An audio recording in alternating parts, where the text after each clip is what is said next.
کیا اعتکاف بیٹھنے کے لیے مسجد ضروری ہے یا اعتکاف کے لیے نئے شہر بھی آباد ہو سکتے ہیں؟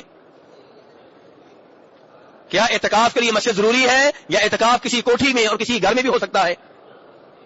میرے بھائی، اللہ تبارک و تعالیٰ نے فرمایا قرآن پاک میں وَلَا تُبَاشِرُوهُنَّ وَأَنْتُمْ عَاكِفُونَ فِي الْمَسَاجِدِ، کہ اپنی بیگمات سے ہم بستری نہ کرو، اپنی بیگمات سے مباشرت نہ کرو اس وقت جبکہ تم مسجدوں میں اعتکاف بیٹھے ہوئے ہو۔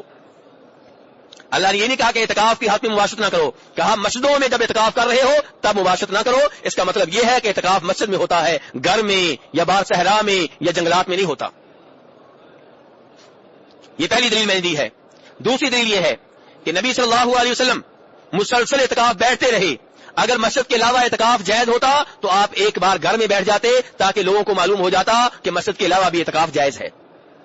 نمبر 3، نبی صلی اللہ علیہ وسلم کی بیگمات اعتکاف بیٹھتی رہی اور مسجد میں آ کر بیٹھتی رہی، حالانکہ عورتوں کے لیے گھر سے نکل کر مسجد میں اعتکاف بیٹھنا ایک مشکل بات ہے، وضو کے لیے نکلنا ہوتا ہے، قضاء حاجت کے لیے نکلنا ہوتا ہے، اس سب کے باوجود وہ مسجد میں اعتکاف بیٹھتی رہی۔ اگر گھر میں اعتکاف جائز ہوتا تو ایک بار یا کوئی ایک خاتون گھر میں اعتکاف بیٹھ جاتی تاکہ امت کو معلوم ہو جاتا کہ گھر میں اعتکاف بیٹھنا جائز ہے۔ اگر آپ توجہ سے اور تعصب کے بغیر نبی صلی اللہ علیہ وسلم کی شریعت کو ہر ایک کے اوپر رکھتے ہوئے غور کریں گے تو آپ اس نتیجے تک پہنچیں گے کہ مسجدوں کے علاوہ کہیں اور اعتکاف جائز نہیں ہے۔ اب سوال یہ پیدا ہوتا ہے کہ عورت کے اعتکاف بیٹھنے کا کیا حکم ہے؟ میرے بھائی، عورت بھی اعتکاف بیٹھ سکتی ہے، جیسا کہ بیان کر چکا ہوں کہ نبی صلی اللہ علیہ وسلم کی بیگمات اعتکاف بیٹھی رہیں آپ کی زندگی میں بھی اور آپ کے فوت ہو جانے کے بعد میں بھی۔ لیکن عورت اعتکاف تب بیٹھ سکتی ہے جب وہ دو چیزوں کا خیال رکھے۔ نمبر 1، اپنے خامن سے اجازت لے۔ خامن کی اجازت کے بغیر عورت اعتکاف نہیں بیٹھ سکتی۔ کیوں؟ اس لیے کہ اعتکاف بیٹھا جاتا ہے مسجد میں اور عورت کو اس بات کی اجازت نہیں ہے کہ خامن سے پوچھے بغیر اپنے گھر سے باہر نکلے۔ کوئی بھی مسلمان عورت اپنے خامن سے پوچھے بغیر گھر سے باہر نہیں نکل سکتی۔ تو اس لیے جو عورت اعتکاف بیٹھنا چاہتی ہے اس کے اوپر واجب ہے کہ اپنے خامن سے اجازت لے۔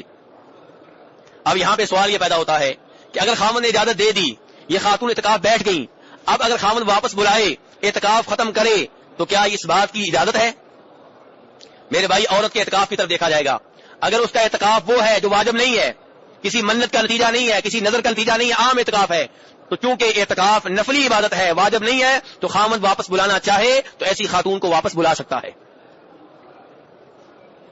اور اگر نہ بلائے تو بہتر ہے، نہ بلائے تو یہی بہتر ہے، یہی افضل ہے، آپ اس کو عبادت کرنے دے، لیکن اگر وہ بلانا چاہے تو بلا سکتا ہے۔ اور اگر خاتون کا اعتکاف واجب ہے، اس نے منت مانی تھی میں 10 دن اعتکاف بیٹھوں گی، تو پھر ایسی خاتون کو اعتکاف سے نکالنے کی اجازت نہیں ہے، کیونکہ خامد سے پوچھ کر اعتکاف بیٹھی ہے اور اس کا اعتکاف واجب ہے۔ خامد کو چاہیے کہ اس کے اعتکاف کا خیال رکھے اور اس کا اعتکاف ختم کروانے کی کوشش نہ کرے۔ دوسری وہ چیز میرے بھائی جس کا ہونا ضروری ہے عورت کے اعتکاف کے لیے، وہ کیا ہے کہ فتنے کا خوف نہ ہو۔ پہلی شرط کیا تھی میرے بھائیو؟ خامد سے اجازت لے، اور دوسری شرط کیا ہے کہ کسی قسم کے فتنے کا خوف نہ ہو، یعنی کہ اس کے اعتکاف بیٹھنے کی وجہ سے نہ مرد فتنے میں مبتلا ہو نہ خود وہ کسی فتنے میں مبتلا ہو۔ اگر مسجد ایسی ہے جس میں بندوبست نہیں کیا گیا، بے پردگی ہے، فتنہ ہے، عورت بے پردہ رہتی ہے، خوشبو لگاتی ہے، تو پھر ایسی عورت کو اعتکاف بیٹھنے سے روک دیا جائے گا اور اس کو مسجد میں پھر اعتکاف بیٹھنے کی اجازت نہیں ہے۔ وہ اپنے گھر میں رہے اور گھر میں رہ کے جو اللہ کی عبادت کر سکتی ہے کرے۔